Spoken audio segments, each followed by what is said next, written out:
to another EFT Business Spotlight, where we highlight the work of a EFT practitioner doing incredible things around the world. Yeah. It's just nice to see all the different flavors of how EFT is applied, how it's used, what it's used for, and the uniqueness of each and every practitioner that we meet.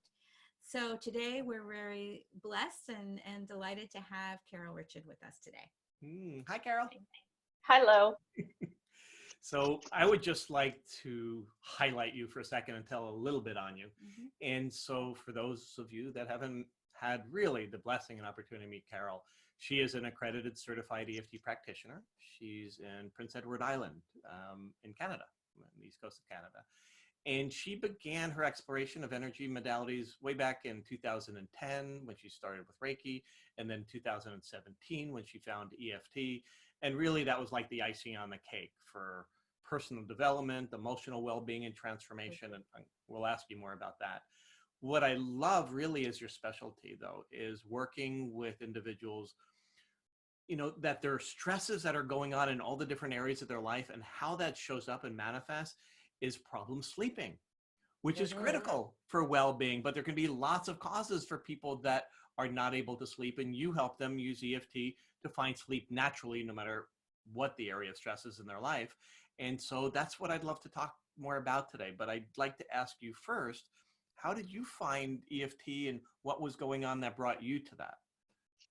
Well, back in 2017, when I did find EFT, I myself was not sleeping and probably had not slept, fallen asleep by myself for almost 2 years. Wow. Yeah, I was a high stressed job at the time, and I had some family members who were sick. So all of that felt like I could never shut my brain off. So I don't know if anybody's ever experienced that, where you can't shut your brain off and you can't sleep. Well, I was there. And so I ended up going to the doctor, doing everything everybody said to do to go to sleep. And even with sleeping pills, I couldn't sleep. So the doctor finally said, okay, Carol, you need to take some time off and you need to just rest. And I was like, okay, but I can't shut my brain off. So I happened to be lucky that it was also at the same time that the Hay House Summit was on, the You Can Heal Your Life Summit. And I heard about tapping, and I thought, well, I've tried everything else and I know energy works, so let's try this. So I would go sit in the woods on this trail by the woods, and I would kind of make sure no one was behind me, because, you know, you're tapping on your head, you're tapping under your arm, and you're like, nobody's around. So I started tapping on the guilt of not being at work, on the shame that I felt, on everything negative that I was feeling, because it said, say your negative emotion and tap them out. So I did. And I went from having I would get these moments where I'm not going to call, well, I'll say panic attacks, but they were never diagnosed as panic attacks, where I would just all of a sudden my body would react in a way, my heart would be racing, my palms were sweaty. I'd have 7 or 8 of those a day when I first stopped working, to 0 in 2 weeks. And then that was it for me. I was like, and then one day I fell asleep on the couch. And that day that I fell asleep on the couch, when I woke up, it was like I had just won $1 million. It was even better than that. It was like, for people who can't fall asleep by themselves, and all of a sudden you fall asleep on your own for the first time after 2 years, I was convinced then. So I always say that tapping is great, but the best side effect is that it fixes your sleep. So, and right. So, because most people, when they start tapping, even if they're tapping on other things, their sleep gets better. So why not fix your sleep, and then your life gets better? So. Absolutely. It's one of those things that you don't know how amazing and valuable and how much it contributes to your overall health and well-being until you don't have it, until you can't sleep. Exactly. And because when we do sleep, we never talk about it. But when we don't sleep, you see it everywhere. Like people will never say on Facebook, oh, I had such a great night's sleep last night. But you'll see 20 people in your newsfeed say, what a crappy night's sleep. Again, with insomnia, I'm still not sleeping. I wish I could sleep. So those are the people that I'm like, I've got something for you, because it does work. So. And when you help people and with your clients, and again, online, in person, groups, all the different ways that you do that, what kind of changes do you see in their lives once they start getting their sleep back? Is it just about sleep, or does other changes start to happen with that? Oh, a lot of change. So one of the clients that has given me permission over the years to talk about her, she was my first kind of, I'd call her a victim. She complained about sleep. I was like, oh, let's try this. How her life has changed. Like, I see her post now on Facebook. She's exercising more. She's just a happier person in general. Because when you don't sleep, you're cranky. When you fix your sleep, then all of a sudden everything else around you gets better. So you exercise better, you want to eat better, you can learn better. Everything gets better once you sleep. Yeah. Also, what do you tend to find from your work that often gets in the way of people sleeping?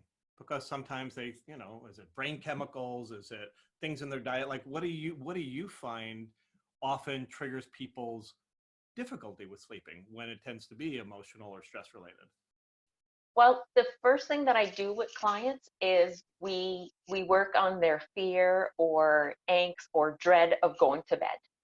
Because once you get to the point that you're not sleeping anymore, just the thought of going to bed is enough to keep you awake. And so we can spend a session or two just on that, just on thinking about going to bed tonight. How am I feeling? And then going back to, I shared a story in my workshops and in my courses that, I had a night where my husband at 2 o'clock in the morning was snoring lightly, and I completely lost my mind because I couldn't sleep. So, like, I had to probably tap on that one specific event like 3 times because it was fully charged for me. So I was tapping, tapping, tapping. So finding those events where someone woke you up during the night, you could go back to sleep. So that's a first step. And after that, we look at the 5 different areas of their life that could be causing the stress. So like, there's health, family, in their work. Is it financial issues? Is it their spirituality? What is it that is stopping them? And then we focus on that for that person because it's different for everyone, but it's usually stress. Mm-hmm. Yeah. Absolutely. Most of the time. Yeah. So great. So Carol, where exactly are you located in case someone is in your neck of the woods and wants to see you in person? So I'm in Cornwall, Prince Edward Island, Canada. So for people around here, I do have a room that I work out of. But if not, I work on Zoom, and I have to say 95% of my clients are on Zoom. So it can be anywhere in the world. They can find me through my Facebook page, so Carol Richard EFT practitioner, or on my website, www.carolrichardeft.com. Right, and you also have a Facebook group. I do, yes. I started a Facebook group just about sleep, so you can find sleep again naturally using EFT, the name of my group. And I share a lot of information because there's a lot of great sleep doctors out there who share different information, like about sleep hygiene or coffee intake or any of those other things that can also affect your sleep. So I'll share a lot of that information, but when I work with someone, we mostly work on the emotional aspect of sleep. Great. Thank you for being such a valuable resource, because so many people need this. They really do. Yeah. And more and more comes out about the importance of sleep and things with relation to immunity, which we're all looking for ways to boost our immunity these days. So thank you for all the important work that you're doing, Carol. Thank you, Carol. Thank you. Great work. Yeah. Yeah, I love it. Thank you.